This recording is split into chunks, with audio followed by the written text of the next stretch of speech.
La préparation de votre chantier arrive à son terme.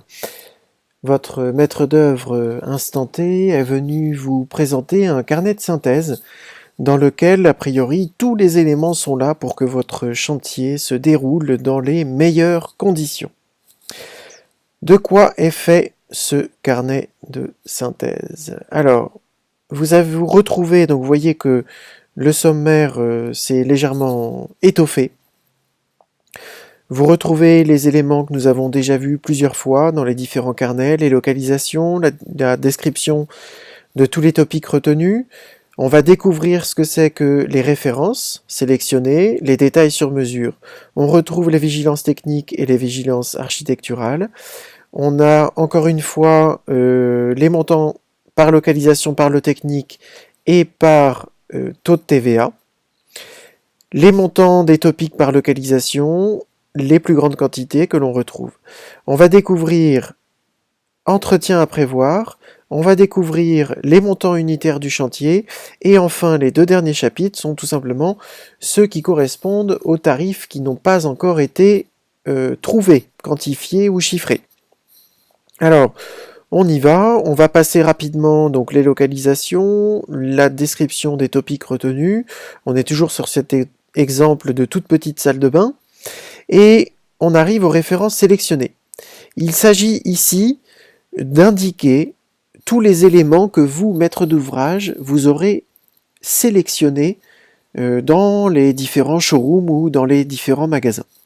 Ici, je n'ai pas décidé de l'un ou de l'autre des barres de douche et des carrelages, donc on reste sur le mot de préchiffrage, mais évidemment, à ce stade d'avancement de l'étude de votre maître d'œuvre, on aura ici barre de douche de telle marque, de telle référence, avec telle finition, carrelage de telle marque, telle épaisseur, telle finition, et ainsi de suite, pour tous les topics concernés, là où vous pouvez, en tant que client, choisir tel ou tel élément.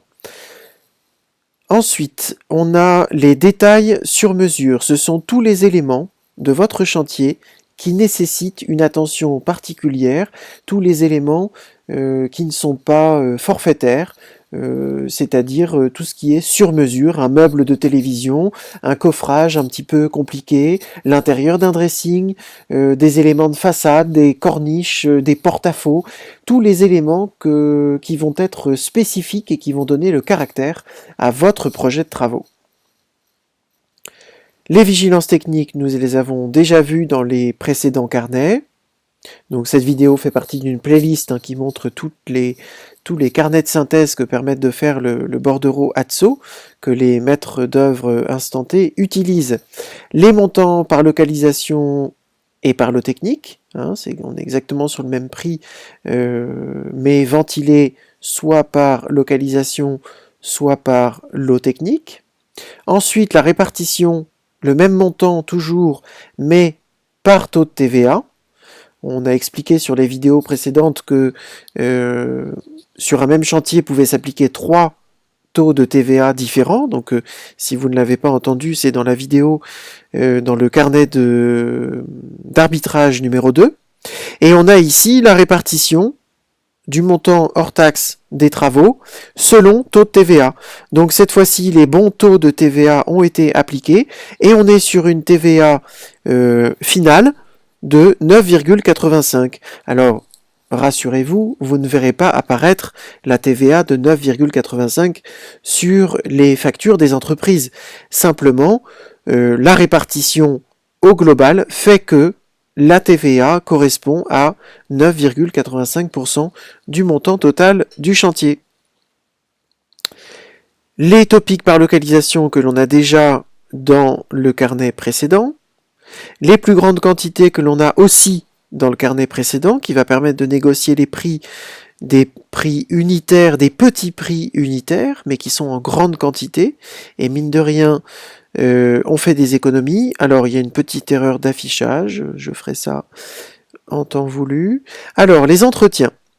Chacun des topics que votre maître d'œuvre va mettre au point, chaque topic peut nécessiter un certain entretien au niveau là, par exemple, la vasque qui est peut-être faite dans un matériau un petit peu spécial, et donc du coup, le fabricant préconise un nettoyage à sec ou un nettoyage avec un chiffon et simplement de l'eau.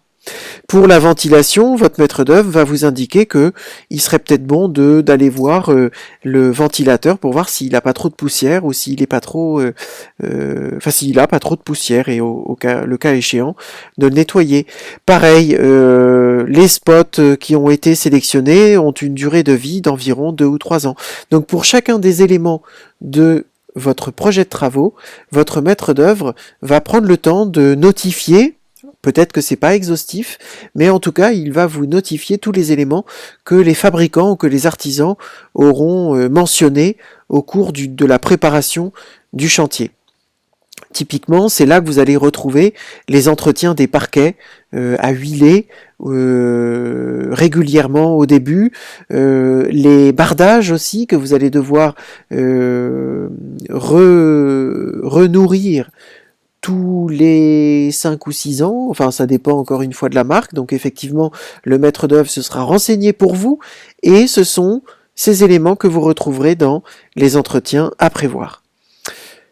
Alors, très important, ici, enfin, presque enfin, nous retrouvons les montants unitaires du chantier. Alors vous retrouvez la description des topics, donc au niveau de la salle d'eau, on a la barre de douche qui va coûter 84 € TTC, c'est l'entreprise test qui doit l'acheter, et on est sur une pause de 15 €, et c'est l'entreprise test qui est en charge de la pause. Alors, pourquoi du TTC mélangé à, je crois que j'en ai vu, mélangé à du hors-taxe? Simplement, tous les éléments que vous n'avez pas à acheter en tant que maître d'ouvrage, en tant que client, ce sont des prix qui sont exprimés hors taxe.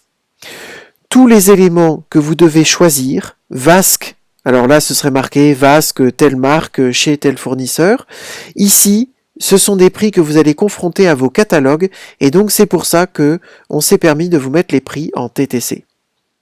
Ensuite, vous pouvez observer qu'il y a différentes informations, inclus ou montant à définir. Carrelage de sol, ça veut dire qu'il n'a pas encore été choisi et que le montant de la fourniture reste à choisir.